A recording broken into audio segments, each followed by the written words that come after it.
And gentlemen, hello, hello, hello, and welcome back again. We're here in the Open Qualifiers NA region, as you guys can see by that lovely little logo. Look at this. Oh, it's so gorgeous.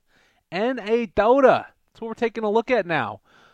Kiev Major Qualifiers. It's the hub for it, as you guys can see. EPOLS, EGB, Pugna. They're all the sponsors that we've got for this one. Of course, Beyond the Summit brought to you by them.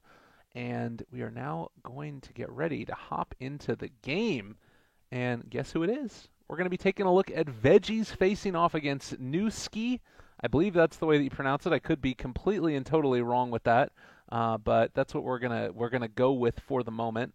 And it looks like I am able to hop into the Discord channel as well, which means we've got the lovely Gorgon, the Wonder Cow, who's going to be joining us as well. How you doing, man? How you feel about this draft so far? I think we're seeing the exact same thing coming out of Veggies. Keep her light, Centaur War Runner, get a couple stomps, and get ready to go. Coming from Team New Sakai, they have a very ganky sort of draft, right? With a Spirit Breaker, a Slark, with Darkseer and Invoker, they potentially have some good AoE. They get off to a good laning phase. I could actually see this being competitive. The question is, are they mechanically skilled enough players to get off to a good laning phase? Yeah.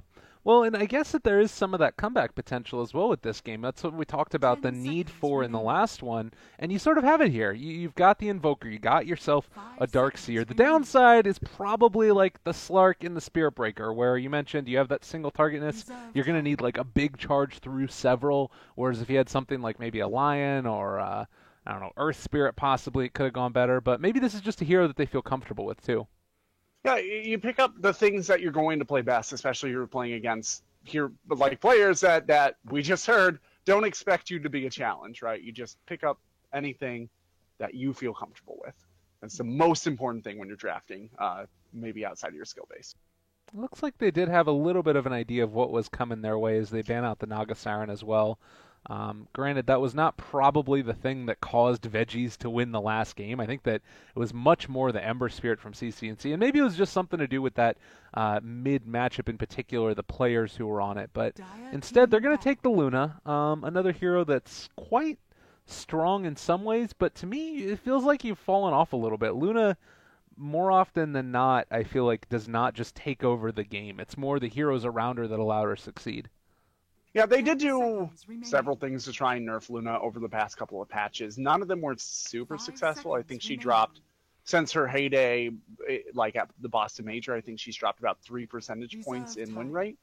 So she's still much more successful, at least in pubs, than she is unsuccessful. Right. Sitting at about, I think, a 54% win rate. But one of the things that they did in order to try and mitigate her is they nerfed Shadow Demon, which ironically that hero was already sitting at like a 46 or 44% win rate, and now he's dropped another about 4%. So really they're robbing from the poor to give to the rich here in some ways. In fact, 7.02 is the first patch that I can remember in Dota history where no hero that won more than 50% of its pubs loses more than 50% after the patch. Like, no hero crossed that threshold, except Slark, who went up like 0.01%. Nothing happened to cross the 50. I feel like Sorry, am I getting too nerdy and mathy here? I feel like it's open qualifiers. no, you're fine, honestly, because to me, it makes it sound smart, and that's the most important thing when doing open qualifier casting, because nobody's going to be watching that could say anything otherwise. That's the best part about it. It's the best thing in the world. I love it.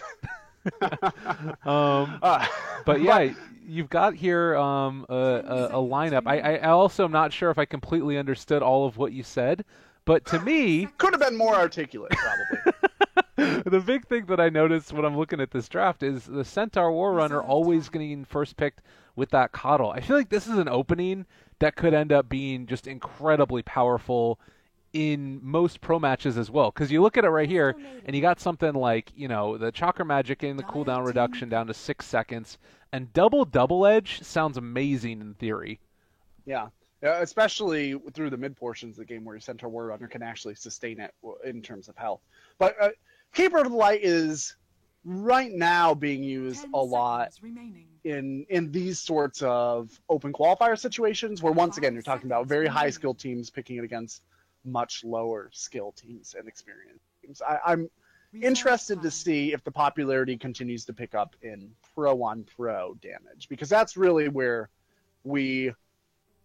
I question whether they'd be doing it this much. Every team in the NA qualifiers is doing it a lot. I question whether they'd be doing it this much if it was also their plan against other pro, right? Oh, what if? Because you don't want to give it away. What if this last pick is a Brewmaster? We need to see it. No, they didn't do it.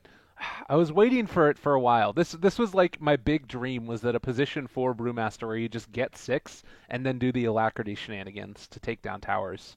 But would have probably been too greedy. Did you see that wonderful game?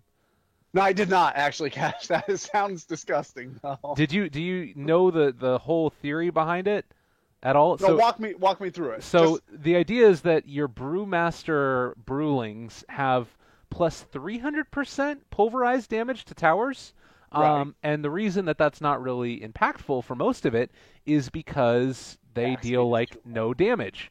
Yeah. But if you throw max alacrity onto them, then you end up dealing 300 damage roughly per hit, and the towers drop in 5 hits. So you literally just run up to high ground, pop your Brewmaster ulti, throw alacrity onto him, and then he 5-shots the tier 3 tower. And it's you know what?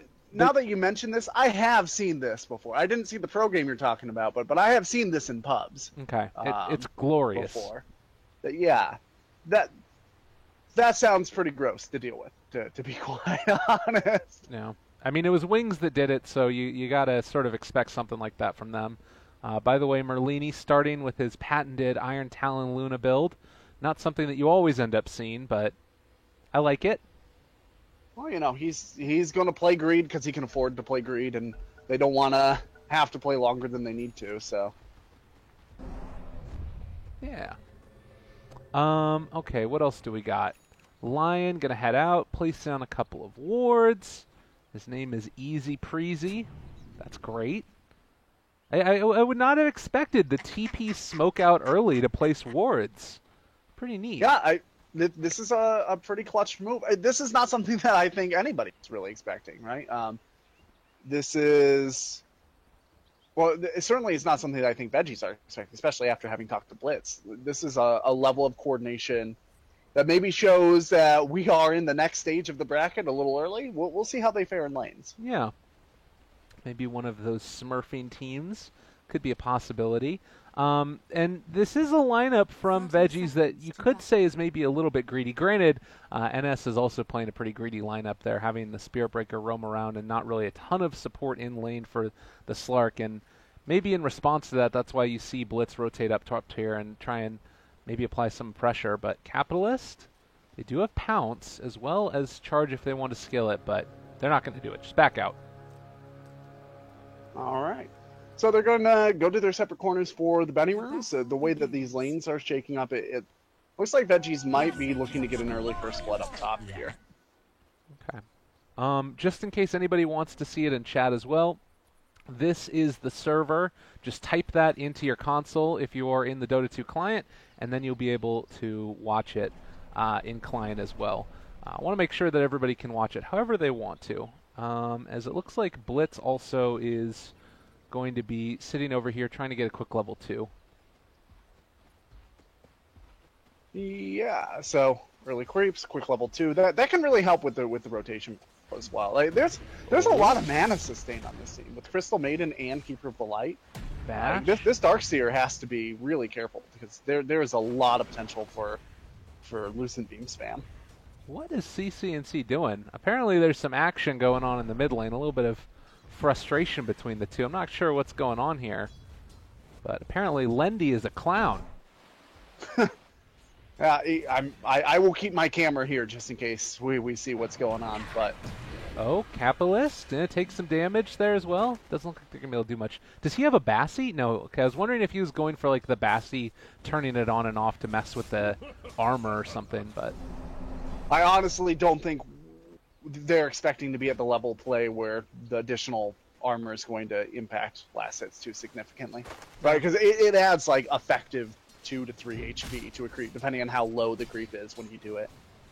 For a lot of players, that actually doesn't functionally make that big of a difference to their timing. Well, in the meantime, you do have the Darkseer who's being left completely alone. He's going to be over here in the jungle farming up.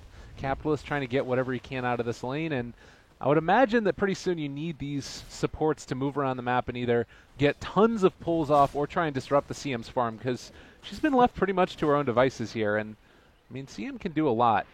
Curious where he puts that extra point now. If he decides to try and gank mid or something, could be an option. But no, instead just going for the more farming route by getting another in the Arcane Aura. Yeah, so this pull is going to be the level 2 for Spirit Breaker, and that's the point in time where maybe I would expect him to rotate on somebody with a charge. He's trying to get a bash here. If he can get a bash and then charge, this might be killable. All right, taking some charges damage first, and that's going to cost him any potential to get that kill. But he still has not bashed in a while, so the pseudo-random distribution cache on the Spirit Breaker actually has a pretty high chance for a double bash. And he's going to charge it mid, try and get a kill there. CCNC getting very low. Oh, and he has no regen. There's no way out of this one for him. And Sunstrike? No, or what? Oh, you got to die for that, man. That has to be a kill. Yeah. Well, a little bit off the mark with the combo of the Sunstrike. Like, if it would have just hit onto CCNC, it would have been enough. But that's a lot of value now, too, because you use up a ton of mana for Lendy. You get the rotation in from Spirit Breaker. You don't find the kill. That's pretty huge. Yeah, so once again, this Greater Bash is just it is just aching for proc. He's got to have like 8 or 9 attacks now without one. Keeper Light might be a good target, but he probably doesn't know that there's no mana. Yeah. If he knew the Keeper Light had no mana leak at level 4, probably he'd go for Keeper right now. I mean, I guess there is the fear that Merlini could maybe do something, but he doesn't really have that much damage at this point, obviously, either. And it looks like just across the board, Veggie's very heartedly winning their lanes. As we move towards that 4-minute mark, you can see that it's about a difference of 1,500 out of the laning stage for experience and gold. All right, yeah. In terms of where we would expect these lanes to go, CCNC actually, never mind. He wants the positioning. We've seen CCNC be a little over-aggressive so far in these games, and so when he turns on that Flame Guard and starts approaching, the Invoker, it's usually a sign that he's trying to get a kill, getting the Invoker very low. I mean, in some ways, that's even better because it's going to mean that he's constantly out of the way. Oh, Capitalist tries to go for the juke play, is going to end up getting caught. A really nice impale connects onto 2. Dark Pact is going to be able to turn it back around. Brought him too low with his own Dark Pact, and now the Lion may be in some trouble. Blitz ends up picking up that kill, so a 2-for-1 exchange so far with the safe lane carry going down first. Boy, out of all the attacks to proc that bash, it had to be the one where there could be no possible follow-up. There was no mana for another charge. There was no other heroes around. Really unfortunate. Yeah, and as you had mentioned, the Invoker mid getting harassed down might be better. It is an Exort Invoker. Like, he's got plenty of quas, so it's really difficult to harass him out of lane for long. That's the nice thing about running an Invoker against a slow drain sort of play. Well, 5 minutes in now, and it's still not looking great at this point for Slark. Granted, he's keeping up a little bit. Like, he's 23 last hits at this point. It's not the worst in the world. And as we mentioned, this is a team that it doesn't matter the most in the world that they're going to end up being outlaned here. Like, it's not great by any means, but it's also not terrible. Yeah, if they can get some mid-game kills, they'll catch up pretty quickly.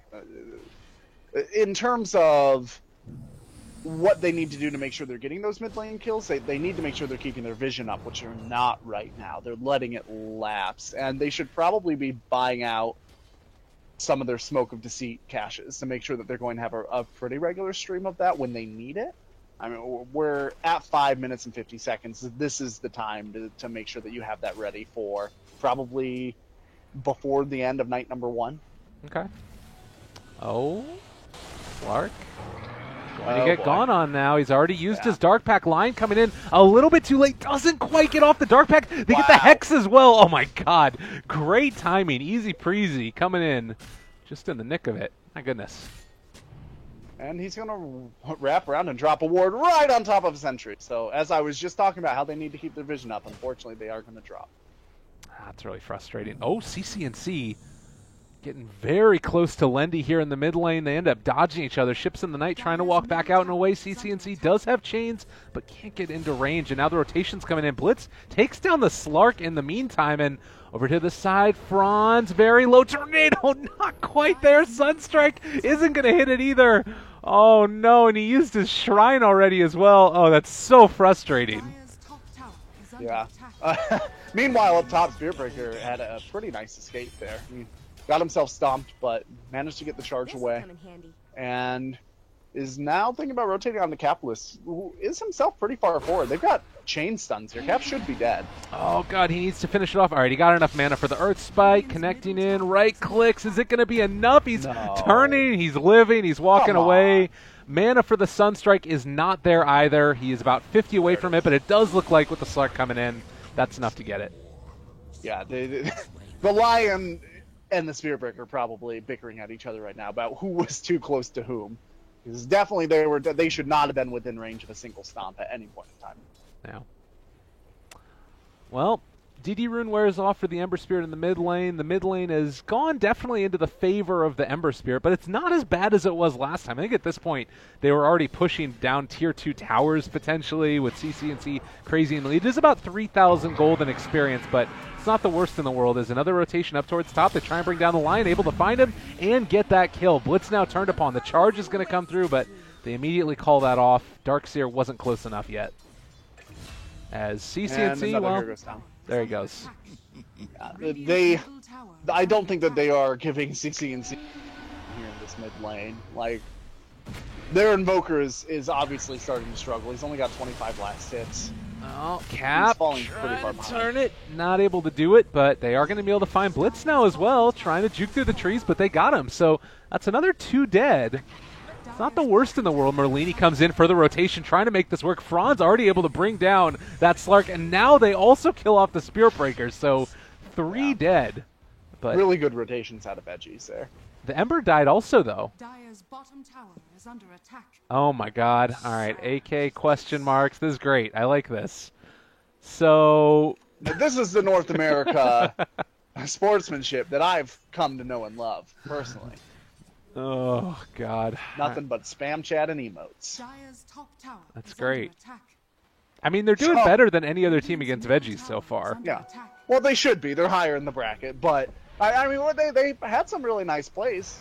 They smoked out and got that ward down. They harassed out CCNC early on in the mid lane. They ignored him a little bit too much, I think, in this mid game, and now Easy Breezy is going to have to try and get away. Probably won't. Oh, wow. By the hair on his chinny chin. I missed that one. I'm sure it was exciting. He got away. So Ember Spirit went in, threw down the steering chains to open up the fight. Got it. Lion hexed him and TP'd away and got away with about 15. Nicely done. Radiant's bottom tower is Well, under attack. able to escape.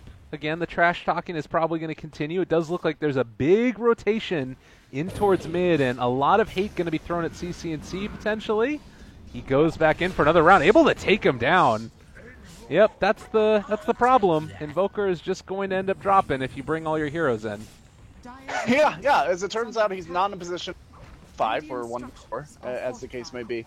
He's really suffering a lot to CCNC. The lane did not go very well. Dire side did put a lot of stock into making sure top went okay, but they're very far away from getting an item on Slark. Oh, ulti already out now from Slark. They popped the Weird ulti as well from CM. A charge goes through onto 2, and, well, that is going to be the Firefox Spearbreaker just going down. They take another kill there on the Lion. Slark trying to hide. Get me out of here. Is going to be able to jump up to the high ground. So you see that Slark ulti and then just stand in CM's freezing field? Yeah. That was a weird call. Not going to lie. Don't really understand what the motivation behind that was. I think that he was frozen with Frostbite for the moment. Oh, did he not dark back before he ulti? That makes sense. I think I didn't catch that. It was on the corner. But, well, he wanted something there over extender. No points in vacuum as of yet, so they're talking about the potential for a comeback. They need that ability up and pretty high level for them to deal with this. Yeah. So, as you mentioned, this is probably the least one-sided game we've seen so far today. It's still not great. A smoke would probably be helpful. Wow. This Darkseer has no levels of vacuum. Yeah. It's rough. It's a rough one. They're going to try and go in now, though. See if they can take down Franz. Oh, a great blinding light pushback from Franz. Still going to drop. Capitalist going through the wall. He's pretty slowed up. CCNC in the midst of all of it. Can they find that kill? Earthspike doesn't hit onto anybody, and now Lendy trying to run away, but he is just going to drop. And they end up taking down 2 for that one. Still tough. Yeah, the towers are going to start dropping here. I'm not sure that there's, especially with like no levels of vacuum. I'm not sure what the plan is for winning team fights. I think that they just wanted to come away and farm more for him, but the pressure is coming too quickly. Blitz very willing to drop those ultis whenever the occasion arises. They're going to TP in to try and find something to pick this off, as Merlini is kind of left alone here, able to dodge away from the Sunstrike, but is still going to fall. That's a kill for the Slark. Now surging forward, the Lion wants to be able to run down Capitalist. Does have damage being dealt out. Ion Shell on top of him, turns for the kill, gets the double edge. Nicely done there, Cap. And another surge forward, pops into ulti form, going for the right clicks. Alacrity on top of him, still in trouble, turns for the double edge. They find another kill. Oh no, and now CCNC is there on top of Lendy. This is going to be another death going the way of NS, as Veggie are striking back in a big way. And they still have this tower that they can feel free to move up and knock down. And it looks like Dyer's ready, or thinking about rallying again as the Lion TP's out here. He's going to walk right on top of a ward, so he needs to be very, very careful. There we go. Try and knock that ward down, and he'll be fine. Well, I think that Capitalist has been having a great game so far. I mean, granted, he did die 3 times. It felt like they were early, but his constant ability to just sort of know when to go back into the fight, it's been solid. Obviously, playing the margins very well. Exactly, yeah.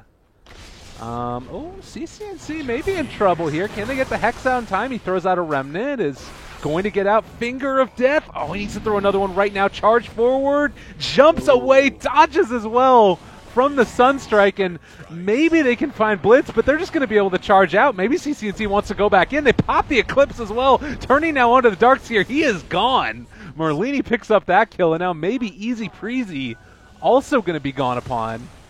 God, every time you think it's going good for a second, they're just able to completely flip it around on him. Yeah, I think a rule of thumb in this game is if Stampede is being used, it's because Veggies want to fight. I don't think that they're planning on using Stampede defensively at all this game. They had the opportunity. They held it that whole time. They felt very comfortable within the margins that they were running. And they've dropped a couple of heroes, but I don't think that they've dropped any heroes without making pretty good trades. Oh, Lendy there. This Invoker is just having so much trouble. I mean, you could see the idea there. He wanted to go back in to try and kill off the creep wave, but it put him in position where he's going to end up going down.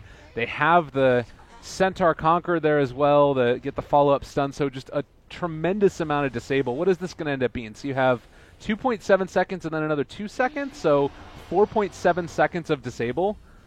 Yeah. Triple Remnant. Now, there's a Slark gone, and they aren't going to be able to get too much more. It looks like Firefox is also going to fall. They're just right on top of them, and yeah, this one might be over. Yeah. This is starting to look pretty bleak, and still no Shadow Blade up on the Slark as first item. There's a Midas up on the Invoker, but that's never going to get enough experience to pay for itself, at this rate anyway. Darkseer has the full mech and Arcane Boot, so the farming strategy worked in terms of giving him some basic items, but without really the ability to impact these team fights as much as he needed to. And this is that Stampede in tactic again. Just going for it right away. I mean, they are actually going to take a good bit of damage here on a Cap. If they could somehow manage to find and string together a couple more kills, it could be worth it. Blitz going to get gone upon. Dark Pact to take off the Frostbite connection again. A ton of damage comes out from CCNC though, and they take down to a third as well. Invoker isn't really going to be able to stop this. I mean, an Ice Wall is good, but yeah, this is looking bleak. Everybody. Yeah. It's a very strange decision by the Spirit Breaker there. He was about to charge through CCNC and hit Blitz with the charge, stopped in front of CCNC to cast his ultimate on the Blitz, rather than just following the charge through and then casting his ultimate. It saved him like a fraction of a second.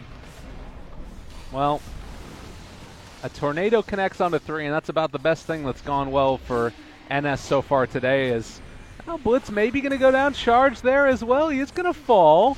The Hex, Spike just off the mark, and they're trying to get something, but they turn it back around yet again. Oh, the magic damage is real. They buy back on the Invoker. I don't think he can really do much to stop it. Sunstrike not going to be on the mark, and now he's in no man's land. Triple kill from Merlini, double edge onto Lendy, and with that little Illuminate Blast and a right click from CCNC, it's curtains. Good game, well played, and where is the alt chat? I need it. I need it. Yeah, seemed to get a little muffled after this game started to spin out of control. All right, well, that's going to do it for that one. Let's see, are there any other games that are going on right now? Let's check out Red. It does look